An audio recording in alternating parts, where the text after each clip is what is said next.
Hi, my name is Nataly Gonzalez, and this is my presentation of Big Green.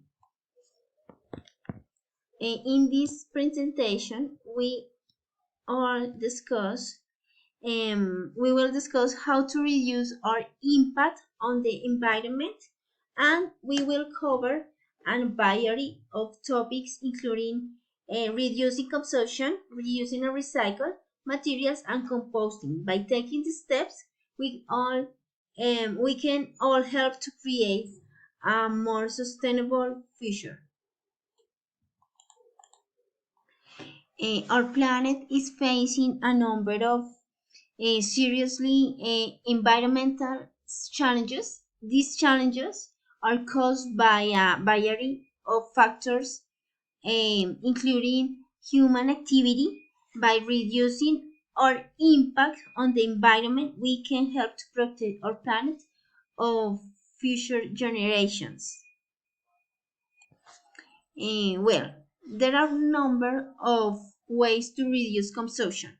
One way is to buy only what you need, avoid impulse purchases, and stick to a list when you go shopping.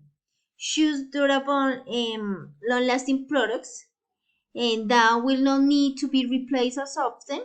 And finally, buy products with minimal packaging. They will help to reduce waste. Reusing and recycling are two important ways to reduce waste.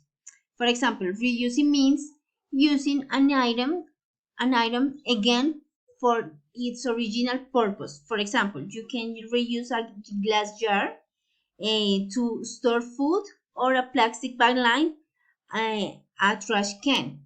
And recycling means processing used materials and into new products. For example, aluminum cans can be recycled into a new aluminum cans, and plastic bottles can be recycled into new plastic bottles. Reusing and recycling can help to conserve resources and reduce pollution. And finally, we have composting. Composting is a natural process of decomposition that turns organic waste into nutrient-rich soil. Food scraps, can and jar waste, and other organic materials, can be composted. Composting can help to reduce waste and improve soil quality, and compost to compost soil can be used to fertilize gardens and lawns. Well, finally, in this presentation, we have discussed a number of ways to reduce our impact on the environment. For example, by reducing our consumption, reducing and recycled materials, and decomposting. We can all help to create more sustainable future. Thank you for the time.